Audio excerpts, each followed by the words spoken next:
हाँ, आप सभी लोग इस चैनल को पे आने के लिए आपका धन्यवाद। इस चैनल पर आपको आरआरबी ग्रुप डी से रिलेटेड सभी क्वेश्चंस को पढ़ाए जाएंगे। पहला क्वेश्चन, प्रतिशत का किसी एक कस्बे की जनसंख्या 22, 43, 75 है। यदि यह प्रतिवर्ष 4% की दर से बढ़ती है तो 2 वर्ष बाद इसकी जनसंख्या कितनी होगी। इसका जैसे 1% का फ्रैक्शन कितना होता है, 1/100। 2% का फ्रैक्शन कितना होता है, 1/50। और 3 का फ्रैक्शन क्या होता है, 3/100। और 4% का फ्रैक्शन कितना होता है, 1/25। और ऐसे 5% का क्या होता है, 1/20। और 6 का, ये सब ऐसे नहीं आ रहे हैं। इसका मतलब ये है कि कोई भी संख्या है, जैसे 5 है, 5% है, इसका मतलब हुआ कि 5/100 है।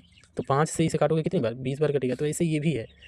और ये कितना होगा, 3/50 इसका फ्रैक्शन वैल्यू, 3/50। ऐसे 7 का देख लो, 7/100 हो जाएगा। 8 का देखोगे तो 2 यहाँ देखिए 4% का इतना 1/25, तो इसका दुगना है ये 8, तो इसका क्या होगा, 2/25। तो अभी के लिए यही, अब हम सॉल्यूशन आपको करवाएंगे इस क्वेश्चन का। तो ये जो है क्वेश्चन है 22, 43, 75, जो प्रतिवर्ष कितना बढ़ रहा है, ये 4% बढ़ रहा है, यानी बढ़ रहा है। अगर घटने को कहेगा तो यानी 25 से ये अभी बढ़ रहा है, तो 25 से 26 हो जाएगा। अगर घटने को रहता तो 25 से 24 हो जाता है, यानी 25 से ये क्या होगा, बढ़ रहा है, 26 हो जा रहा है। और ये भी 25 से 26 कितने वर्षों के लिए, 2 वर्ष बाद पूछा है। अगर 1 वर्ष है तो एक ही बार बढ़ाते हैं, अगर 2 वर्ष का है तो 2 बार बढ़ाएं, 3 कहेगा 3।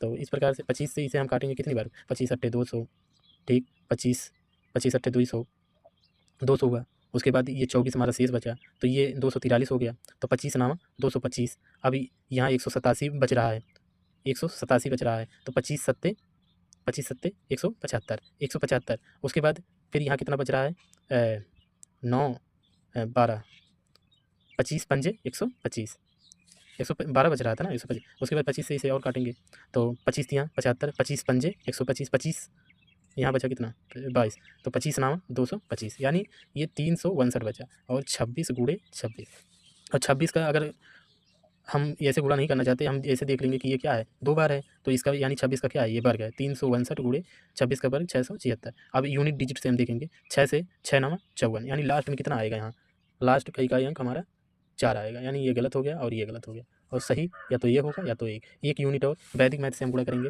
6 नामा 54 हासिल कितना, 5, 6 5 30 और 9 7 63।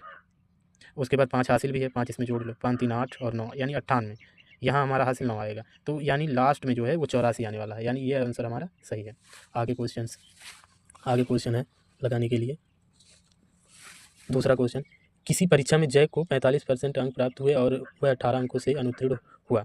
यानी ये जो जय का है वो क्या हो रहा है, देख लीजिए आप सभी क्वेश्चन को बढ़िया से, जो आरआरबी एनटीपीसी में आया है। इसका शॉर्टकट, जय को 45% और वह 18 अंकों से वह 65% अंक प्राप्त। अब देखिए, अगर वह 65% अंक प्राप्त करता है तो क्या होता, हम पेज को दो नीचे देखते हैं। अगर ये 45% था, ठीक है, 45% था और 18 अंकों से अनुत्तीर्ण हो गया। अगर ये 65% पाता तो कितने अंक अधिक पा जाते हैं, 6 अंक अधिक पा जाता है। यानी इसमें 6 माइनस, ये इसको बराबर करना है। इसको जब बराबर करेंगे तो ये क्या होगा, 6, और इसे ले आके यहाँ पर घटा देंगे, इसे यहाँ कर देंगे, तो 18 6 24। और ये क्या हो जाएगा, घट जाएगा। ये 65 और 45 कितने का डिफरेंट है, बोलिए कितने का डिफरेंट है, पूरे 20 का, 20% का। यानी 20% की वैल्यू इतनी दी है, और निकालना क्या है हमें, 100% की वैल्यू। तो ये कितने गुना है, 5 गुना। इसको भी हमें 5 गुना कर लेना है। 5 चौक 20, 5 दूनी 10, 2 12, यानी टोटल जो अंक हैं, अधिकतम अंक 120 है। यानी 100% की जो वैल्यू है वो टोटल कितना, 120 है। और इसको हम पेपर में कैसे किस प्रकार से लगाते हैं, ये देखिए। हम जब कम और ज़्यादा करने वाला आता है और अनुत्तीर्ण हो जाएगा, अनुत्तीर्ण हुआ और उत्तीर्ण हुआ, तो ये तो हम अनुत्तीर्ण और उत्तीर्ण वाले को जोड़ लेते हैं, और इस 45% और 65% का डिफरेंट ले लेते हैं। तो यानी इसका डिफरेंट कितना है, 20% आया, और इसे जोड़ने पर कितना है, 24। तो इसको हम 100% करने के लिए कितने से गुणा करेंगे, 5 से गुणा करेंगे तो 20 पंजे 100, और ये इसमें गुणा होगा तो कितना हो जाएगा, 120। इस प्रकार से हम लगाते हैं। और आगे जो क्वेश्चन है ये देखिए, ये इस क्वेश्चन को किस प्रकार से लगाएंगे आप सभी इसे एक बार बताइए। पेज हम अलग लेते हैं, अलग पेज ले लेते हैं ताकि आप सभी को आसानी रहे। यदि किसी गांव की जनसंख्या 5% 5 वर्ष में इतने से होकर इतना हो गया है। देखिए, मतलब 1,75,000 से बढ़ के 2,62,500 हो जाती है। तो जनसंख्या में प्रतिवर्ष होने वाली औसत प्रतिशत वृद्धि क्या है, यानी हमें प्रतिशत वृद्धि याद करनी है। यानी 5 वर्ष में कितना बढ़ा है, यानी बड़े वाले में से छोटे वाले को हम घटा देते हैं और लगाने वाले उसी में क्वेश्चन से ही देख कर लगा लेंगे। तो यहाँ 5 और 12 में से 5 गया 7 और 15 में से 7 गया 8, यानी इतना बढ़ा है। कितने वर्षों में? 5 वर्ष में। तो एक वर्ष में कितना बढ़ा? एक वर्ष में 5 से इसमें भाग दे दो, 5 का नम 5, 5 7 35, 5वां, यानी एक वर्ष में इतना बढ़ा है, यानी 1775 इतना बढ़ा है। और कितने से लेकर इतने से। अब 100% में बदलने के लिए हम इसे 100 से गुणा करते हैं। 2 जीरो से 2 जीरो काट दो, 1 जीरो से 1 जीरो यहाँ कट गया, 175 से 175 कट गया।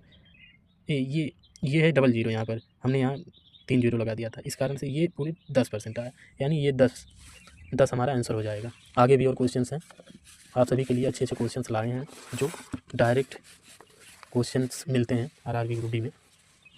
एग्जाम में आप सभी को ऐसे क्वेश्चन देखने को मिल सकते हैं। इस क्वेश्चन को लगाने का सही तरीका क्या है, ये देखिए 10,000 हैं, 10,000 हैं, जिसमें से मेल कितने हैं और फीमेल 5% मेल में वृद्धि होती है और 5% इसमें 10% की वृद्धि होती है फीमेल में इसमें कहा है कितना 10% की वृद्धि हो जा रही है और टोटल वृद्धि इतनी है। और इसका शॉर्टकट फॉर्म ये है निकालने का, अगर 10,000 है, इसमें 5% की वृद्धि अगर हम कर दें तो 20 से क्या हो जाएगा 21, 20 से 20 पंजे 100, 21 पंजे 105, यानी ये टोटल इतना यहाँ बढ़ा 105 बढ़ा। और इसमें 5% और 5%, इसमें क्योंकि इन दोनों में कॉमन 5% है, इसलिए कितना टोटल बढ़ा है, इतना बढ़ा है। और 5% अब इसको निकालने के लिए हम क्या करेंगे, इतना और इतना, ये टोटल कितने हुए 300 आए। अब बचे जो थे वो फीमेल बढ़ रहे थे, 5% की वैल्यू कितनी है 300। अभी 5% की वैल्यू 300 है तो 100% की वैल्यू कितनी होगी, 20 से इसमें गुणा करा देते हैं, तब ये टोटल पूरा 100% होगा।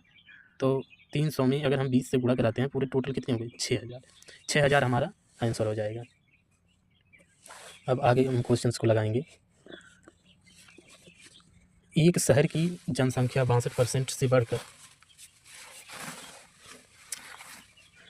लगाइए आप सभी भी लगाइए, वरना कुछ लगाएंगे नहीं तो समझ में नहीं आएगा।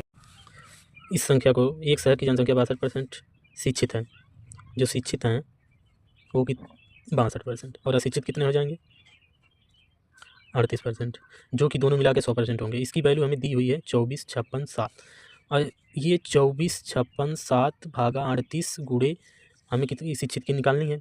अशिक्षित कितना है, कितना परसेंट 62% से गुणा करा दो, वो 38 से अगर भाग दिया जाए, ये 31 हो गया, ये 19 हो गया। अब 19 से इसमें भाग दिया जाएगा, 19 से भाग दिया जाएगा, जब 24, 56, 7 में 19 से भाग देंगे, 19 करने में 19, 2 बार ले जाएंगे तो कटेगा नहीं, वो ज़्यादा हो जाएगा। 19 करने में 19 और 14 में से 9 गया 5, यहाँ कुछ नहीं बचा, अच्छा 5, 19 दूना 38, 19 तियाँ 57, 19 दूना 38, 38 जब आया तो यहाँ हम देखते हैं 15 में से 8 गया 7, यहाँ बचा कितना 4, 4 में से 3 गया 1, 19 चौक 76, 19 पचे 95, 19 छक्का 102, 19 सत्ते 19 अट्ठे 162, 19 नावा 171, 19 नावा 171, तो 19 नावा 171 हुआ। ये देखिए ये तो 5 है, ये तो 7 है, 19 चौक 76, तो 19 तियाँ 57, ये 3 बार गया, ये 3 बार गया, तो ये आ गया हमारा इतना गुणे 31, 3 एक 3, 9 और 9, 9 9 18, इतना हुआ हमारा। यानी जो भी आएगा हमारा आंसर उसके लास्ट में हमारा 83 होगा, यानी आंसर हमारा यही आने वाला है, आंसर हमारा यही आने वाला है। 19 तियाँ 57, मैंने पॉइंट लगा दिया है, पॉइंट नहीं रहेगा, लास्ट में हमें 83 मिलेगा, 83 वाला आंसर हमारा सही हो जाएगा। एक क्वेश्चन और है आप सभी को, ये आप सभी लगाएंगे कमेंट बॉक्स में, इसका आंसर हमें दें, कमेंट